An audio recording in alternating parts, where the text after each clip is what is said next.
2024 সাল পর্যন্ত বিপিনুরের অবদান আগামীর বাংলাদেশ কিয়ামতের আগ পর্যন্ত ভুলতে পারবে না। বিপিনুরের যা অর্জন রয়েছে, এখন যারা চাঁদাবাজি করতেছেন তাদেরকে বলি, বিপিনুর গত বছরে এই গত ফ্যাসিবাদের আমলে যা অর্জন করেছে তার মাধ্যমে সে তার সারা জীবনের সকল অপরাধের কাফারা দিয়ে ফেলেছে।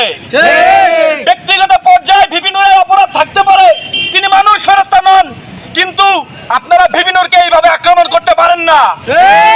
আরো কষ্টের বিষয়, আমরা দেখতেছি বাংলাদেশ আর্মি, যাদেরকে আমরা মনে করি আস্থার জায়গা, তারা প্রেস বিজ্ঞপ্তিতে বলে মব জাস্টিস রুখে দেওয়ার জন্য বিপিনুরের উপর আক্রমণ করা হয়েছে। নায়ক বিপিনুর ফ্যাসিবাদ কখনো আইসিইউতে কি করলেন, বিভিন্ন আইসিইউতে থাকতে হচ্ছে।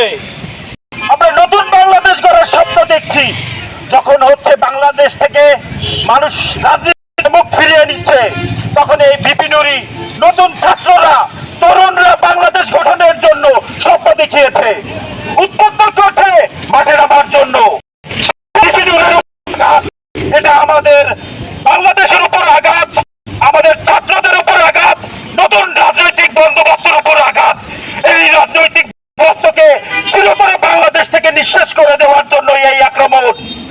আমরা যে নতুন বাংলাদেশের স্বপ্ন দেখেছিলাম, যে বাংলাদেশের স্বপ্ন দেখে আমরা ডক্টর মোহাম্মদ ইউনূসকে ক্ষমতায় বসিয়েছি, দেশের জনগণ যে আশা আকাঙ্ক্ষা নিয়ে এই ডক্টর ইউনূস সরকারকে ক্ষমতায় বসিয়েছে, তিনি সেই দেশের মানুষের আশা আকাঙ্ক্ষা পূরণে সম্পূর্ণভাবে ব্যর্থ হয়েছেন। এই পর্যন্ত তিনি কোন একটা মামলা, হামলা, খুনের বিচার এই পর্যন্ত তিনি করতে পারেন নাই। সম্পূর্ণরূপে এই দেশের মানুষের আশা আকাঙ্ক্ষা তিনি ব্যর্থ করে দিয়েছেন। আমরা বিগত দিনে দেখেছি, আসিয়া হত্যা মামলার 3 মাস টাইম নেওয়া হয়েছিল যে 3 মাসের ভিতরে বিচার করা হবে, কিন্তু সেই আসিয়ার বিচার আজকে 5 মাস পর হয়ে যায়, বিচার হয় নাই।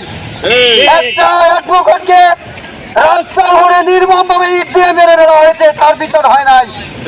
গত 3 দিন আগে একটা নিরীহ মানুষকে চোখ উপড়ে ফেলা হয়েছে, তার কোনো বিচার হয়নি। এই দেশে এখনো আইনের সুশাসন কায়েম করা হয় নাই। গতকালকে গণহত্যার মহানায়ক বিপিনুরের উপরে যেইভাবে হামলা হয়েছে, এই যে আমরা কোনোভাবে সাধারণ মানুষ মেনে নিতে পারছি না। বিপিনুর একটা দলের প্রধান, তার সাথে যদি ঘটনা ঘটতে থাকে তাহলে দেশের সাধারণ মানুষের উপরে কি হবে আপনারা একবার চিন্তা করেন। আমি সকল রাজনৈতিক দলকে আহ্বান করব, আপনারা এখন সবাই ঐক্যবদ্ধ হন, তা না হলে কিন্তু আপনাদেরও পালা আসতেছে। এই দেশে বিপিনুরের নিরাপত্তা নাই, সেই দেশে কোন রাজনৈতিক দলের কোনো নিরাপত্তা থাকতে পারে না। আমরা এই ধরনের প্রশাসন আশা করি নাই। আমরা